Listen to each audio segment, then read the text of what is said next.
देखिए देखिए 3 में से निकाल रहा है 3 में से।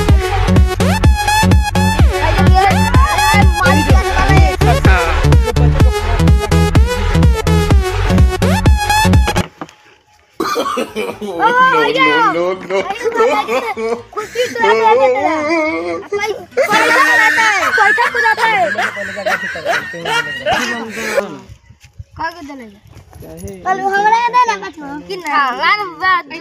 पानी हो गया दूसरा पानी हो इलो में 2 रुपया पैसा देबे एगो नॉर्मल पानी हो दिस इज माय या बीच में तो खिंचाइयो लगा दे तो बौखा वाले का लाग शॉट कर